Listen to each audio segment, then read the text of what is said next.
While we were in Australia, we learned that they're spending $128 million at this time, the government, on a non-binding referendum that's taking place to decide whether to accept same-sex marriage.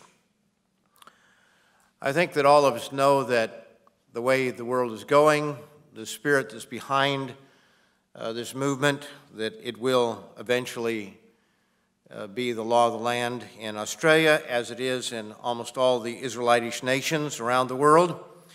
It's amazing how the Gentile nations are more righteous in some of these areas, not in every area, but in some of these areas than the Gentiles than the Israelites. It's not an irrelevant question to ask what makes an action right or wrong. I think all of us know the answer to that.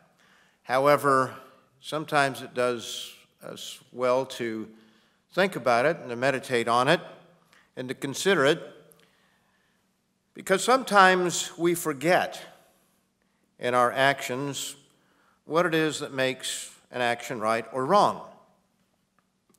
Is it human reason? Now, you know that it's not human reason, but not everybody does.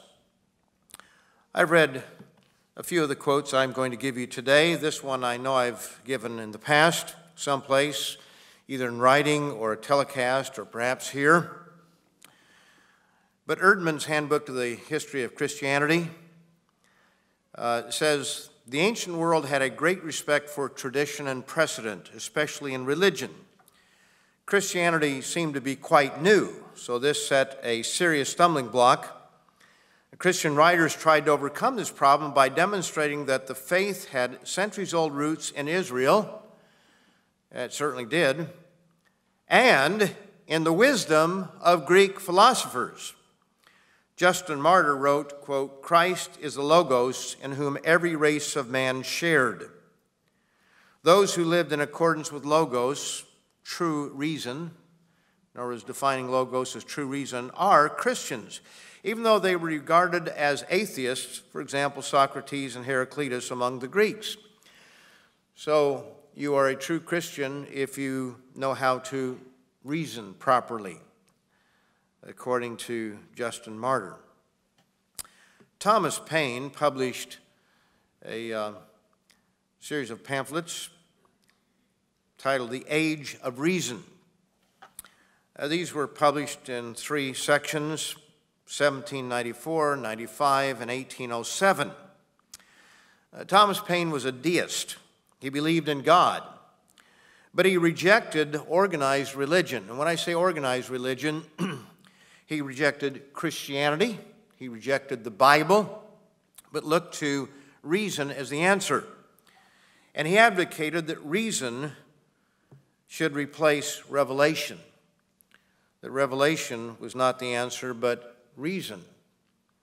Not all that far from Justin Martyr, except that Justin Martyr was talking about Christianity and Thomas Paine was talking about the natural order of things, that God created certain natural laws, and that all kinds of religions, as long as you believed in God, in a deity, a higher power, that somehow you were okay. Now, when we use the expression, here's what I think, which we often do, don't we? In reality, we are looking to true human reason. Here's what I think. And what I think really isn't all that important. It's what God thinks it's important. But so often, as human beings, we look to our own human reason to determine certain things. Now, if it's not human reason, is right or wrong determined by majority vote? Well, it seems that that is the way that many people conduct their lives. As an example, going to bed with someone before marriage, everybody's doing it, so it must be okay. And even within the Church of God, we find that this is sometimes a problem. Now, I'm not trying to make people feel bad who have made that mistake and have repented. But I mention this to try to help all of us to avoid that and other sins. But it does seem that people are not as adverse to that as they might have otherwise been, because everybody's doing it. When nobody's doing it, there's a certain social tendency to avoid certain problems, but when everybody's doing it, well, it must be okay. At least many of our young people think that way. But I've noticed over the years that older people have the approach that fornication is okay because I'm an adult.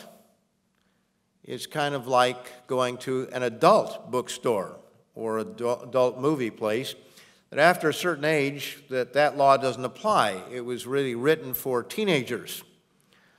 I noticed that a long time ago, that sometimes older people think that it's okay because they're more mature. So, is right and wrong determined by majority vote? Or is it determined by political correctness? Now, I've put this as a separate category because it involves human reason and majority vote. But this human reason and this majority vote is imposed by force by a small elitist group that determines what is right thinking and what is wrong. The media, the educational institutions, various individuals in our society have determined what is right and what is wrong, and they call it political correctness, or we refer to it. Everybody decries political correctness, but how often do we go along with it?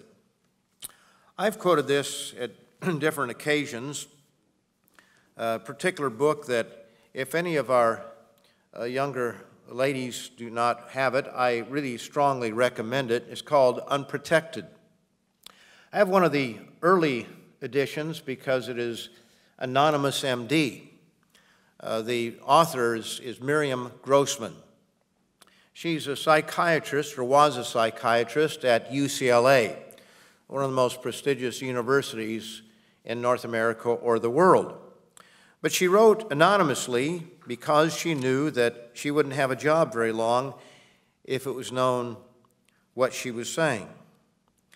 And it's a tremendous book, and I only want to read a little bit on political correctness. There's so many good quotes in here, but try to stay to the subject. She writes, "You probably didn't know what some insider psychologists are now revealing, that psychology, psychiatry, and social work has been captured by an ultra-liberal agenda, and that there are special interest mafias in our national organizations. Likely you didn't hear that certain points of view are squelched, that there are horror stories of shunning and intimidation, and that many will not speak up, fearing ridicule, vicious attack, or loss of tenure or stature."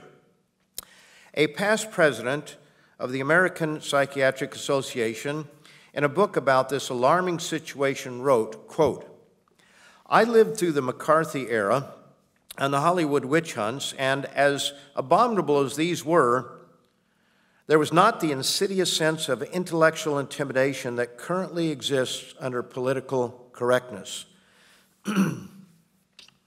Then she writes a little bit later, excuse me, "Yes, the university and my department were committed to the principles of diversity and multiculturalism.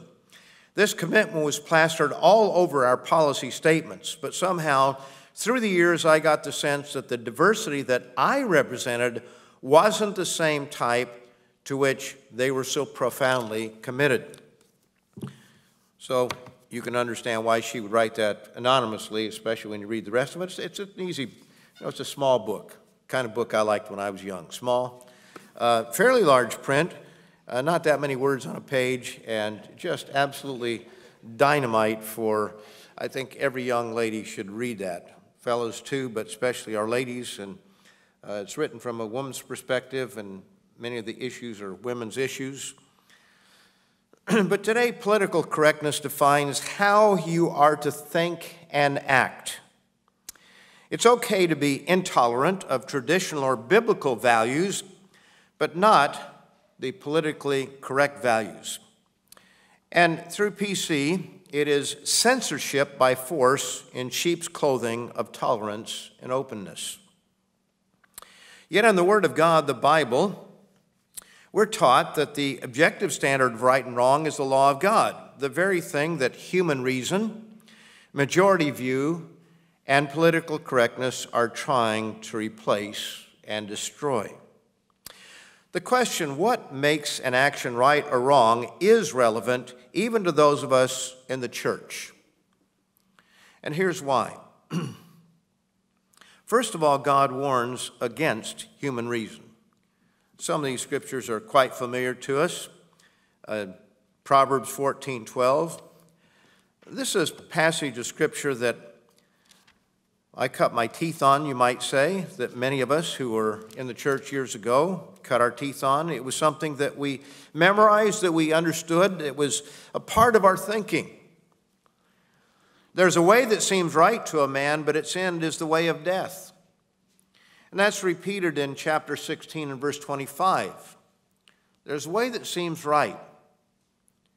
It seems like the thing to do. I'm reminded of the fellow that the minister walked into services one day. This was back in worldwide days. And he was telling me about it. He walked into services, and the local deacon there handed him a paper. He said, "Have you seen this?" Well, he hadn't seen it. But what it was, the headlines on the front page of the local newspaper was "Man Moons Church." And the man that mooned the church was a church member. And it was a Sunday morning, and I guess he was driving down the street with some friends, and he mooned the church. I think most of you know what mooning is. If you don't, ask your neighbor after services. And as the minister was relating it to me, he confronted the fella and asked him, and he said, "Well, it just seemed like the thing to do. It's the way that seems right. It just seemed like the thing to do." How often do we do something because it seems like the thing to do? And then he said he wasn't really very repentant. He could tell he wasn't repentant because he said, "Well, sir, it wasn't like a full moon. It was more like a half moon." So anyway, it seemed like the thing to do.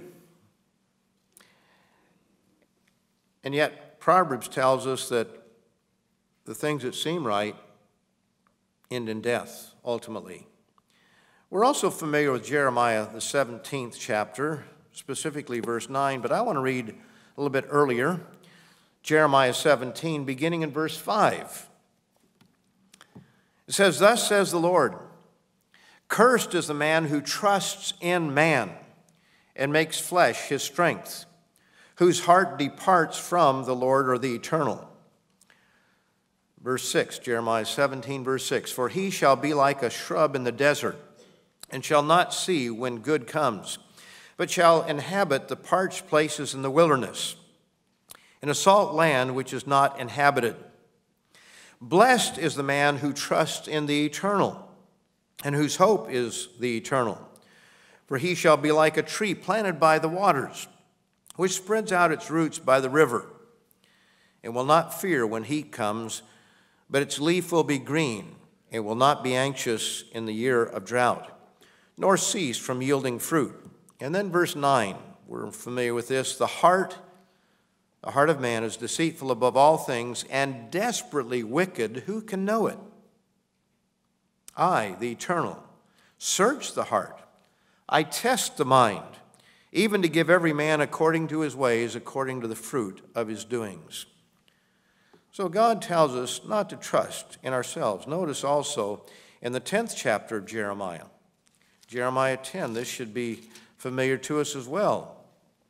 It says, "O Eternal," verse 23, Jeremiah 10:23, "O Eternal, I know the way of man is not in himself. It is not in man who walks to direct his own steps. O Eternal, correct me, but with justice, not in your anger, lest you bring me to nothing. Do we realize that it's not within us to know how to direct our own steps? Jeremiah was the one who made this statement. And I don't think that we have anything at all over Jeremiah. If he didn't know how to direct his steps, do we? This is why this whole question of what's right and what is wrong is so important, because we must look to the right source in making our decisions. In Proverbs, the 3rd chapter,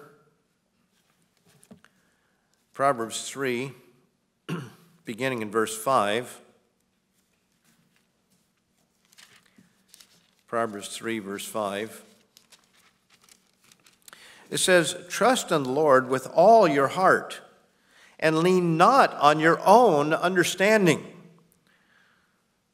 Don't look to your own human reasoning. In other words, in all your ways acknowledge him, and he shall direct your paths. Do not be wise in your own eyes. Fear the eternal and depart from evil. It will be health to your flesh and strength to your bones. These are powerful words when you think about it. They're very meaningful words, but they're only meaningful if we allow them to be a part of us, if we internalize them. So the first reason that it's relevant to those of us in the church is that God warns us against human reason. Now, the second reason is that it's relevant because the world does affect our thinking. It really does affect our thinking. Think back on Lot. God called Lot righteous. Righteous Lot. And yet when you look at some of the things that Lot did, we would be horrified today to do the things that he did. We have two nations that were created because of an incestuous relationship. He allowed himself to get drunk and have relations with his daughters. They put him up to it, but still he allowed that to happen. Let me give you 3 examples of things that I've heard many members buy into. 3 examples of things. In fact, I'll probably offend a few people because you've heard it so long and so many times, and if you hear a lie long enough and loud enough, you begin to believe it. And we take some things as truths even though we've never thought through what is being said by society around us. We've all heard that alcoholism is a disease. Now, to challenge that is really to put yourself in a category of not living in reality. I'd like to refer to 1 John 1. 1 John 1. And some might say, well, why even take this on? Because there are so many people that just simply believe it because that's what they've heard all of their lives. But think about what is the meaning of disease and what is being talked about here. In 1 John 1, in verse 8, it says, if we say we have no sin, we deceive ourselves and the truth is not in us. Now, what I like to go to on this is the New Bible Commentary Revised, because it has a very interesting statement about this verse.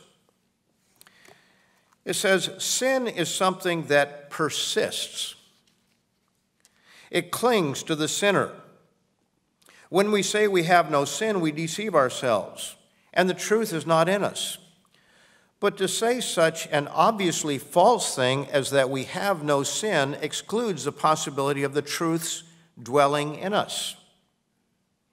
And then I've quoted this a number of times in a Bible study on the book of 1 John.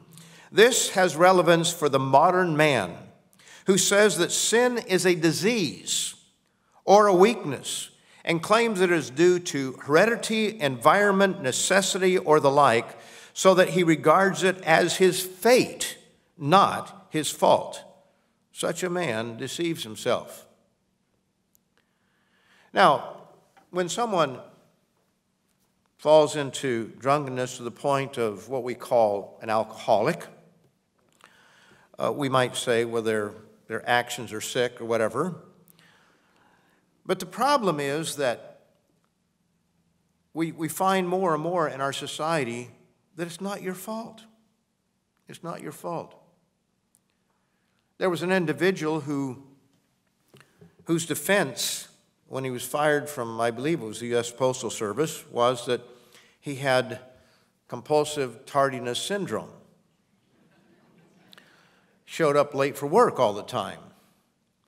It wasn't his fault, because he had a disease, a tardiness syndrome, compulsive. I remember living up in Asheville, and they had an advertisement. This was back in the 80s. And they had an advertisement from some hospital. Do you overeat? It's not your fault. In other words, gluttony is a disease. And more, it's not our fault. The opioid problem that we have in our culture today has been labeled a disease. Do people need treatment? I would say they probably do. But it's a way of saying it's really not your fault. If you're an alcoholic, it's because of heredity. Now, it is true that individuals have different weaknesses and proclivities. Please understand, we're not saying that that's not the case, but still, there's a decision that has to be made concerning these things. And there are people that make decisions not to do certain things because they realize they can't handle things. So they stay away from them. But the meaning of the days of unleavened bread is that sin is bondage, and that we must come out of that bondage, the bondage of Egypt. And it's not always easy to do so. But there are truths that are missed because we've been taught this so long that we accept that a person who drinks too much is an alcoholic, and therefore it's because of a disease. It's not his fault. He's caught a disease somehow. It's his background. And again, there are some people that are more prone to one sin or another, but sin is sin. Let me give you another example, something that we buy into. And thankfully there are voices that have spoken out against it, but that is the example of the self-esteem movement. Now, I understand that the term may be used in an okay manner. Even our child-rearing booklet uses it, but tries to point out the balance between encouraging and the self-esteem movement, which is just to build somebody up unjustly. How often do we hear such things as, you can't love others until you first love yourself? I dare say probably some in this room have said that. Well, you can't love others till you first love yourself. What does the Bible say? Let's go over to Ephesians, the 5th chapter. Ephesians 5.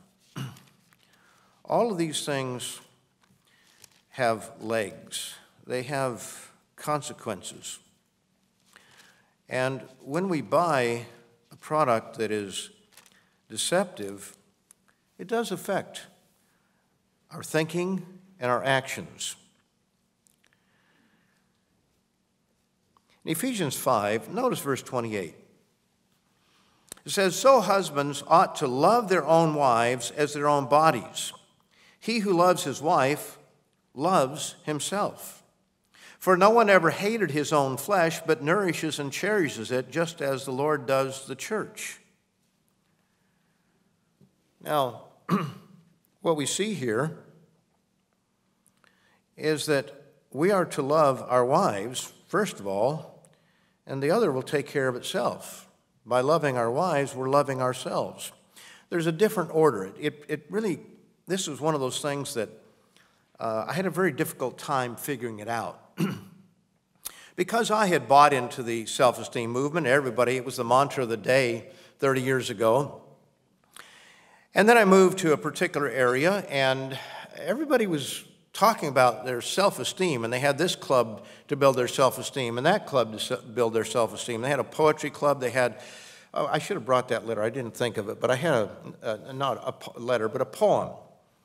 This woman had written for the poetry club, and he said, you know, it's something like, you build me up when I am down, you give me strength when I'm weak, you do this, you do that, you do all these sort of things, you are this thing we call self-esteem. And giving credit to self-love instead of God, instead of looking to God. And what I found with all the people that got hung up in the self-esteem movement was that their whole lives were in the tank. Part of the reason is that they're depending on other people to build them up. And when you have a child, for example, we know that the Bible tells us not to discourage our children. It tells us, in fact, here in chapter 6, verse 1, children, obey your parents in the Lord, for this is right. Honor your father and mother, which is the first commandment with promise, that it may be well with you and you may live long on the earth. And you fathers, do not provoke your children to wrath, but bring them up in the training and admonition of the Lord.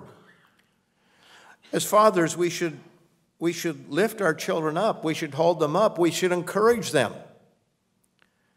But when they do wrong, we shouldn't tell them that's okay. We shouldn't have them do stupid things to build their self-esteem, as one young fellow cut a couple lightning rods in his hair, you know, shaved it certain ways. And when I asked him why, well, it helped my self-esteem. We had all kinds of problems amongst people. And a lot of that is because they're depending on others to lift them up. Now, you can give Johnny all the self-esteem in the world, but if he doesn't have anything to back it up, what is he going to do when he gets into the real world? His employer doesn't care about his self-esteem. He just, you know, is concerned whether the job gets done. Let's notice 1 Timothy 3. 1 Timothy 3. This is what God tells us about our end time. I'm sorry, 2 Timothy 3. This is what God says of the latter days, the last days. Verse 1, but know this, that in the last days perilous, dangerous times will come. Why? Why is it that these times will be that way? It says, for men will be lovers of themselves. Now, we all love ourselves, but it's talking about, obviously, something that is abnormal, something that is exaggerated. And we have a whole society where we spend all of our time trying to build people's self-esteem. And again, there's a balance in this, as the childbearing booklet brings out. You try to build people up, but you don't do it artificially. Men will be lovers of themselves, lovers of money, boasters, proud, blasphemers, disobedient to parents. You know, they've done studies and found that people in prison don't lack self-esteem. They're doing just fine when it comes to self-esteem. They think a lot of themselves. Notice verse 3, unloving. They love themselves, but what about others? Do they love others? When we love others and we do what is right, the self-esteem takes care of itself. We feel good about ourselves. When you do something right, you feel good about yourself, don't you? When you do something wrong, you feel bad, and you should feel bad. But the idea that we can just build people up make them feel good about themselves, tell them they're wonderful, they're great, when they're not, is not working. We're creating a lot of narcissistic people in our society. So that's something to think about. One thing I've learned over the years is that when the whole world is on the bandwagon, it's probably time to get off. And some of these things that seem so absolutely certain, in the long run, they don't always prove to be so. Now, a third example of how it affects the church, I've already mentioned, is that some think that fornication is okay because everyone's doing it. So that's why sometimes it's important to look at these things. What is the standard for right and wrong? Today we're looking at, to answer that question, what makes an action right or wrong? Now, what seems obvious to many of us may not be obvious to everyone in this room, and certainly not to the majority in the world. Jesus summed up the law in two statements. The sermonette actually kind of went along with this in so many ways, or this going along with the sermonette. Matthew, the 22nd chapter, Matthew 22, and verse 36, Teacher, what is the great commandment in the law? Matthew 22:37, Jesus said to him, You shall love the Lord your God with all your heart, with all your soul, and with all your mind. This is the first and the great commandment, and the second is like it, you shall love your neighbor as yourself. On these two commandments hang all the law and the prophets. Now, don't you think that Jesus should have said, love yourself first? But he didn't say that, did he? He didn't say that. I'm trying to think in the Bible, where does it say love yourself? It really doesn't. It says that no man ever hated his own self. But wouldn't you think that if self-esteem, getting back to that subject again, if it's so important, that God would have said something about it? The closest he says about it is, fathers, don't discourage your children, and you can. You can beat your children down to the point where they have no more spirit in them.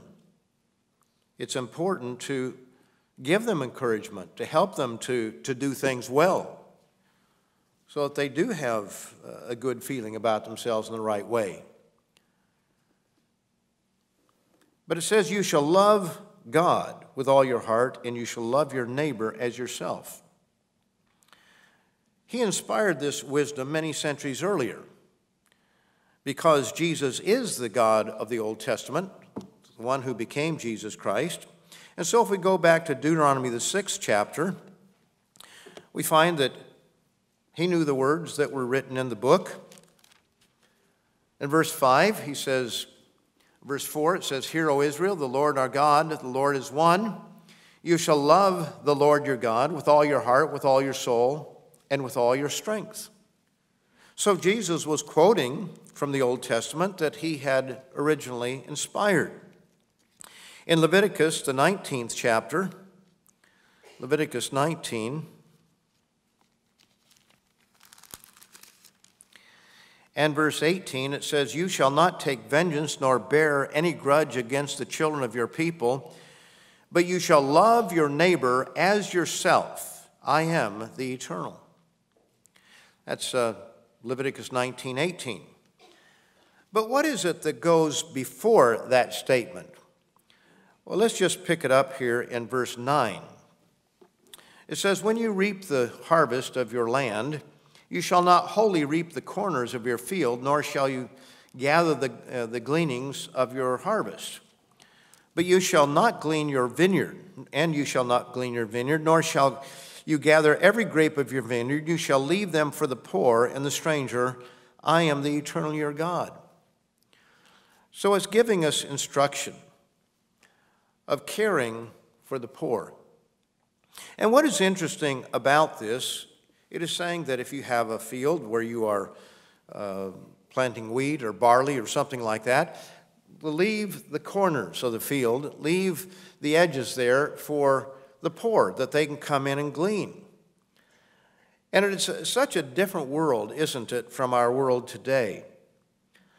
At that time, if they were poor, they still went out and they had to glean. They had to work for their food. But it was made possible for them to do so. When I was living up in Asheville again, we had a fellow that raised apples, apple orchards. And so when he came into the church, he understood this, and so he invited the people out to the orchard, to the members, so that they could glean from those that were left behind. And a few people came out, and they were thankful for it. The next year, he let the people know again, and people were telling him, well, can't you just bring a bag yourself? They didn't want to have to actually do the work because they had to drive there, spend the money to get there, and one thing and another. And so they were wanting him to give them freebies, but not follow what the scriptures say. And so eventually he stopped doing it. Nobody really wanted to take him up on it. You shall not steal, nor deal falsely, verse 11, nor lie to one another. And you shall not swear by my name falsely, nor shall you profane the name of your God. I am the eternal. I gave a sermon on that some years ago, that God is the standard. He sets a standard. Verse 13, you shall not cheat your neighbor nor rob him. The wages of him who is hired shall not remain with you all night until morning. In a society where they normally were paid on a daily basis, apparently, that's the way it was at that time. I remember down in South Africa, one time, one of the fellows had some agriculture there, and we were outside and talking, and one of his workers came up and pulled him aside and found out later that he needed a cash advance, or at least for that day. So the individual went in his house, got some money, came out and gave him the money. He didn't withhold those wages that the man was earning, realizing that there was a situation where some people are not very good money managers and they just need a little extra help. He was following, I think, the scripture here. Now, in general, in our society, we get paid once a week, once every 2 weeks, twice a month, sometimes once a month. Over in England, they get paid once a month. That's kind of the standard over there. Takes a little getting used to, but it's done differently. But the point is, if someone has worked for something and needs the money, then you take care of that. It says, you shall not cheat your neighbor nor rob him. Verse 14, you shall not curse the deaf, nor put a stumbling block before the blind, but you shall fear your God. I am the eternal. In other words, if someone is blind, you don't put a rock or something to cause him to stumble and then have a big laugh about it. It's talking about actions here. Verse 15, you shall do no injustice in judgment. You shall not be partial to the poor, nor honor the person of the mighty. In righteousness you shall judge your neighbor. So you don't judge somebody because of who they are in the terms of maybe they're wealthy, and so, okay, stick it to him. Or someone is poor and cannot defend himself very well, so you stick it to him. No, we are to judge righteous judgment. You shall not go about as a talebearer or a gossiper among your people, nor shall you take a stand against the life of your neighbor. I am the eternal. You shall not hate your brother in your heart. You shall surely rebuke your neighbor and not bear sin because of him. You shall not take vengeance nor bear any grudge against the children of your people, but you shall love your neighbor as yourself. I am the eternal. Now notice that in that passage about loving our neighbor, what we find here is based on actions. It's not a feeling that we have, but it's the actions that we have. We see from all this that the end result of the law is love. And that love is how we treat one another, not how others make us feel. Now, does this mean that we must accept every act and every behavior that somebody has and be supportive of it? Well, I think we know the answer to that. Why is loving God and loving neighbor right? Why is it right to love God and love our neighbor? Why did God give us his law? What is the purpose of the law? In Isaiah, the 8th chapter, Isaiah 8,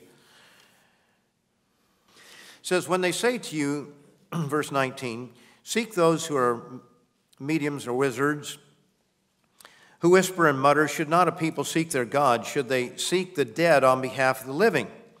To the law and the testimony, if they do not speak according to this word, it is because there is no light in them. There's no light in them. If they're not speaking according to the law or according to God's word. Now, it's interesting that it says there is no light in them. It doesn't say that there's no truth in them, because the tree of the knowledge of good and evil has both good and evil. It might have some truth, but it's got a twist to it, doesn't it? So often, when you watch the news and you see people tearing into one another, they tell a truth, but then they mix it with an untruth. And so the end result is that it's all a lie. There's no light. We're not going to be enlightened. We have religion today that does away with the law of God, and yes, there may be some good things that are happening, but in the end, we're not brought into light. We're left in darkness. Notice Psalm 119. Psalm 119.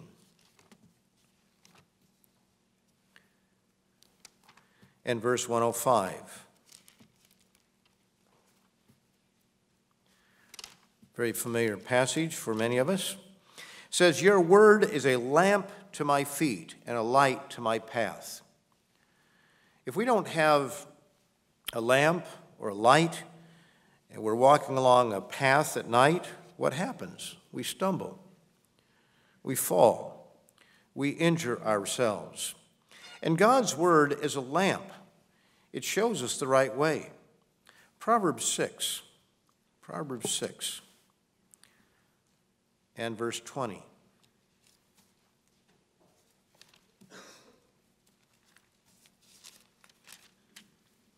Proverbs 6 and verse 20. It says, my son, keep your father's command and do not forsake the law of your mother. Bind them continually upon your heart. Tie them around your neck. So the commands of our fathers, the laws that our mothers give us, bind them continually upon your heart and tie them around your neck. When you roam, they will lead you. When you sleep, they will keep you. And when you awake, they will speak with you. For the commandment is a lamp, and the law is light. The law a light. Reproofs of instruction are the way of life. God's law lights the way. It shows us the way that we should live. I gave a telecast up in Canada one time on, a particular airline that crashes 50% of the time. Now, how many people would fly on an airline if you knew that you had a 50-50 chance of it crashing? I don't think we'd want to, would we? Even if we were a 25% chance, I wouldn't want to fly on it. Or a 10% chance. We fly because we have a certain amount of confidence that we're going to arrive safely. I can't remember what I called that. Something, the crash airline or whatever it was. But anyway, we wouldn't do that, would we? But how many people live their lives violating the laws of God when the results of that are going to be a crash? We have certain ways of dating today, as an example. But if you look at our dating practices, what's the end result of them? There's more than just the dating part of it. But when we look at marriage today, the way that we approach marriage, the roles in marriage, the whole panorama of what marriage is today, how many succeed and how many fail? It is encouraging that we have many people who are in the church who have been married 30 and 40 and 50 and 60 years. There are quite a few, actually. However, when you look at the world as a whole, especially in the United States right now and some of the other Israelite countries, it's somewhere between 40 and 50% failure. And it would be higher if people bothered to get married. Now, this should tell us that something is wrong, that something is not working very well. And you would think that people would make an adjustment. I think I talked about that in the program, a scientific approach toward morality. If we looked at morality and we looked at the evidence, we'd say that what we're doing is not working. We wouldn't fly in a plane like that. But we live our lives ready to crash. This opioid epidemic, as they call it. Do you realize it's killing more people every year than we lost in the entirety of Vietnam for the whole time? 50-some-odd thousand people are dying, mostly from overdosing on illegal drugs, but some of it is prescribed by doctors and people become dependent upon it. I personally know an individual that died because of it. And how many people are there out there? It's a terrible scourge on our society. But why do people take them? They somehow think they can beat the odds. But nevertheless, if we obeyed God's law, there'd be no penalty there. We would not miss out on something. Scripture reveals that the true source of this light is God and Christ. Let's notice over in John, the first chapter, John 1. And let's begin in, we'll begin in verse 1. In the beginning was the Word, and the Word was with God, and the Word was God. He was in the beginning with God. All things were made through him, and without him nothing was made that was made. Verse 4, in him was life, and the life was the light of men. And the light shines in the darkness, and the darkness did not comprehend it. In other words, the Word, the spokesman, the Logos, is a light. It's a light to the world. Christ, his very character, was a light for mankind. The light shines in the darkness, and the darkness, that is the world, the ways of the world, the people of the world did not comprehend it. They did not comprehend this light. And then it says that there was a man sent from God whose name was John. This man came for a witness, to bear witness of the light, to bear witness of Christ, who is the light, that all through him might believe. He was not that light, John was not, but was sent to bear witness of that light. That was the true light which gives light to every man coming into the world. Jesus Christ's very life, his very character, what he is the light. He was the one that inspired the law. He was the one that lives by the law. Or lived by the law, and is continuing to live by the law in us if we are yielding to him. Notice the connection that we find in the book of 1 John between light and law and the source of that light. Turn over to 1 John, the first chapter, and we'll begin in verse 5. It says, "This is the message which we heard from him and declare to you that God is light, and in him is no darkness at all. If we say that we have fellowship with him and walk in darkness, we lie and do not practice the truth. But if we walk in the light, As he is in the light, we have fellowship with one another, and the blood of Jesus Christ, his Son, cleanses us from all sin. If we say that we have no sin, we deceive ourselves, and the truth is not in us. But if we confess our sins, verse 9, he's faithful and just to forgive us our sins and to cleanse us from all unrighteousness. Now, we see that he is the light, that Jesus Christ is the light. And if we have fellowship with him, we're going to walk in light. We're going to walk as he walked. Notice it in 2nd chapter, beginning of verse 3, very familiar verses. Now by this we know that we know him if we keep his commandments. He who says, I know him, and does not keep his commandments is a liar, and the truth is not in him. But whoever keeps his word, truly the love of God is perfected in him. By this we know that we are in him. He who says he abides in him ought himself also to walk just as he walked.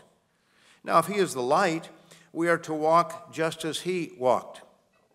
Not only does the light show us the way, but we see that this is the very character of God.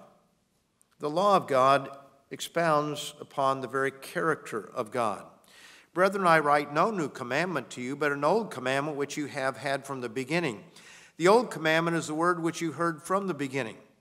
Again, a new commandment I write to you, which thing is true in him and you, because the darkness is passing away, and the true light is already shining.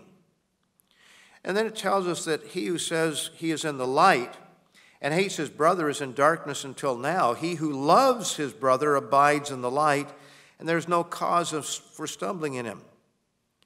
But he who hates his brother is in darkness and walks in darkness and does not know where he's going, because the darkness has blinded his eyes.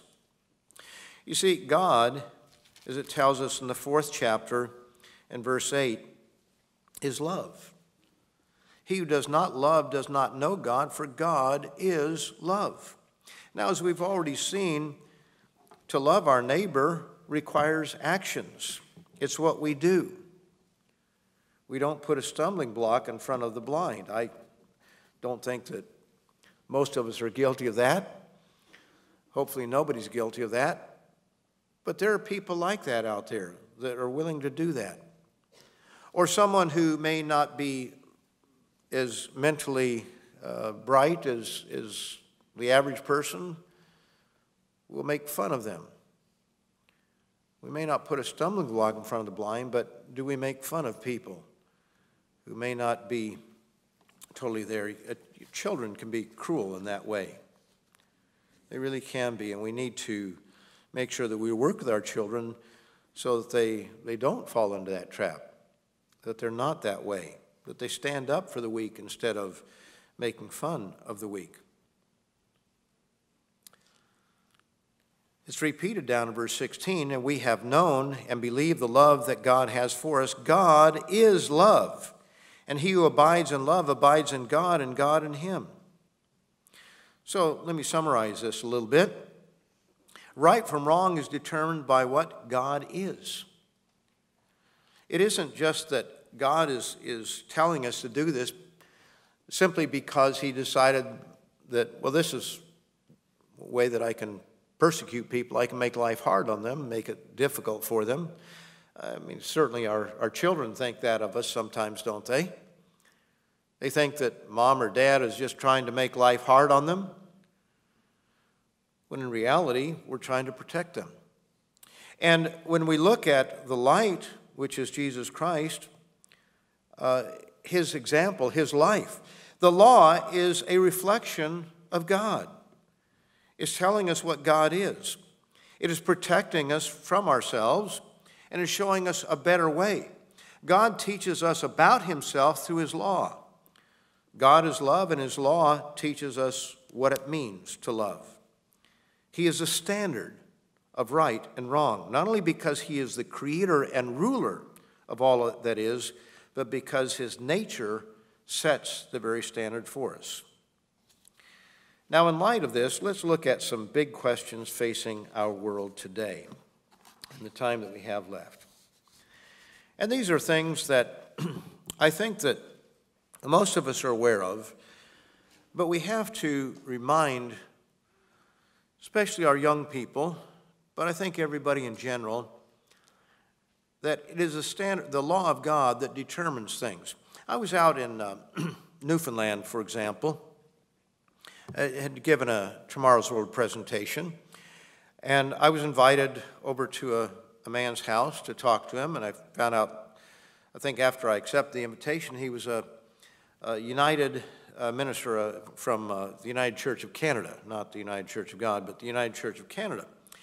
And it was a really educational experience because he asked me what I thought about homosexuality, and I referred to the Bible, what it says.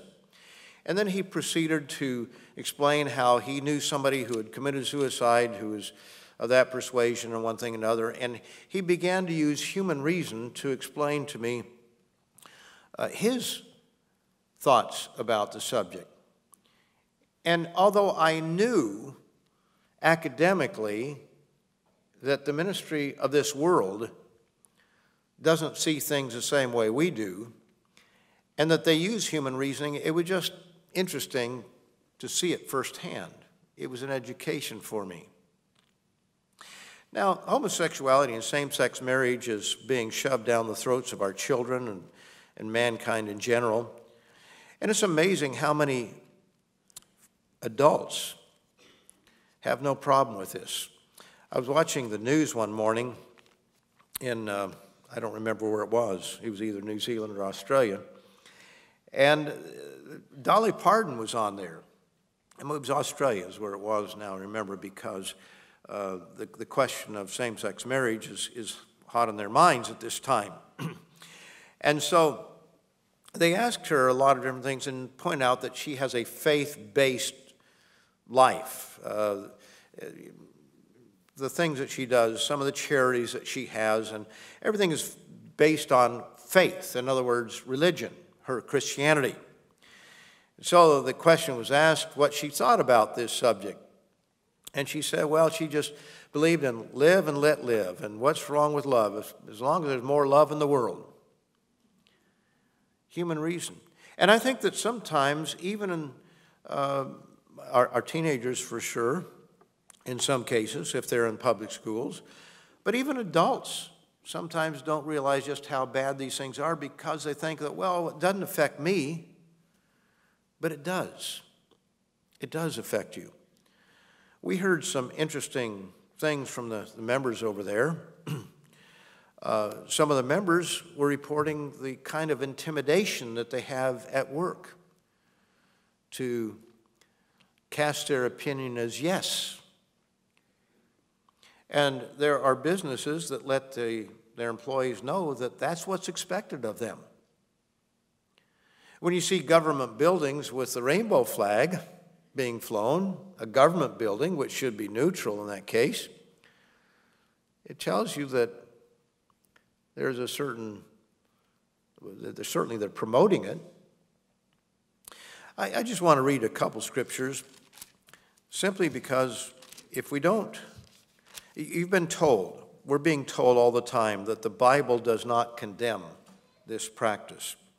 And yet in Leviticus 18, and we've quoted this a number of times in our publications, in verse 22, you shall not lie with a male as with a woman. It's an abomination. Now, there are a lot of other abominations in 18th chapter here. Incest and adultery and fornication, all those things are listed here. And it talks about how if we fall into that, do those things, that God is going to vomit us out of the land, just as he vomited the previous inhabitants out of the land. That doesn't sound very encouraging. And that's rather interesting when you think about Laodicea.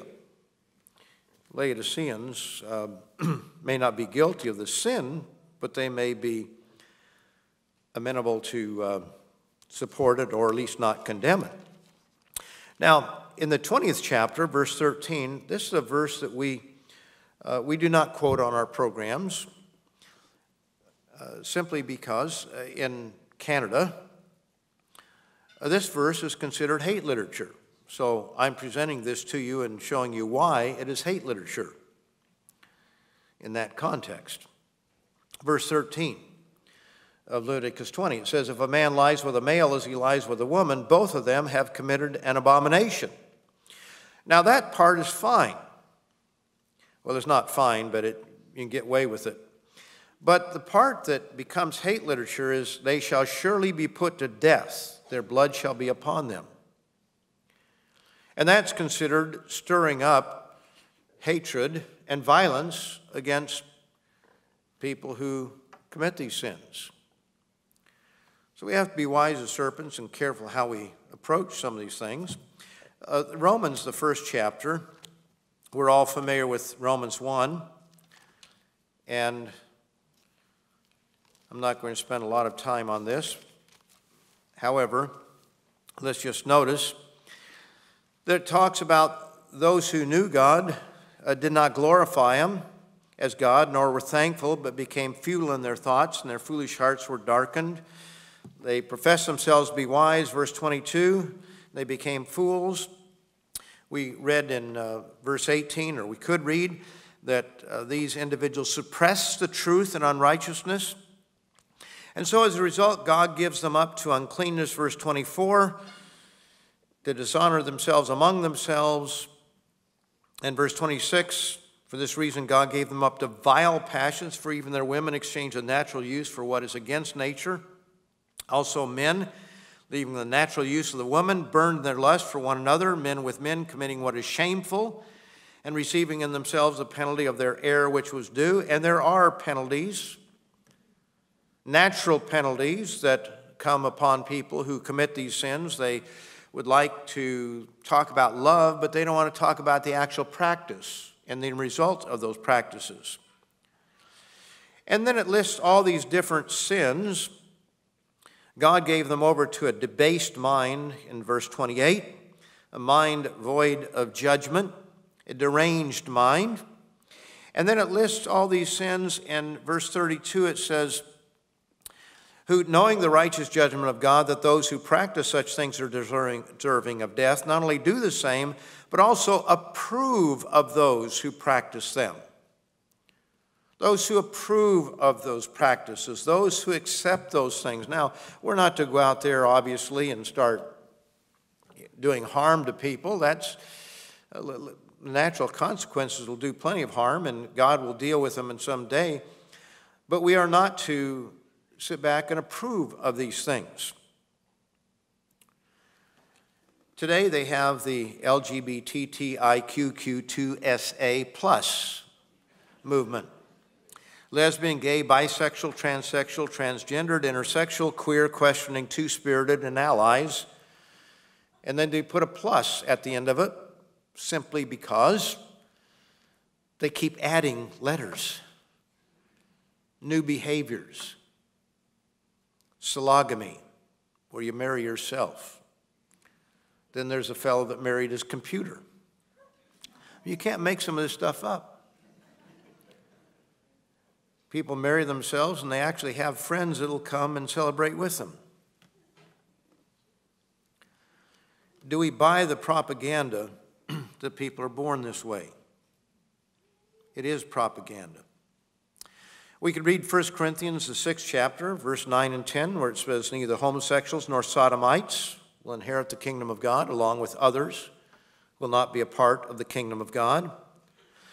What about abortion? Abortion is another one. I'll just refer you to the program I gave on tiny fingers and toes. I think there's a lot of information in there. There are people in the church who have had abortions, sometimes as teenagers. I don't know about adults, but I do know young adults get themselves in trouble, and so they compound one sin upon another. People often bring up the subject of rape and incest, and that's really not the issue in our society. Those are the rare cases. Pam Stencil is a very powerful speaker. It's a woman. She went to Liberty University. I think she's probably a Baptist minister. I don't know that absolutely, but I'm pretty sure she is. And she's a very powerful speaker. How many of you are familiar with Pam Stencil? Okay, a number of you are. She gives speeches to presentations to schools, to church groups, to young people mostly, on why fornication is wrong and the consequences of it. And it's hard to listen to her and not be affected by what she says. She is just a very, very unique speaker. And she talks a little bit about abortion, and she spends a little bit of time on the subject of rape.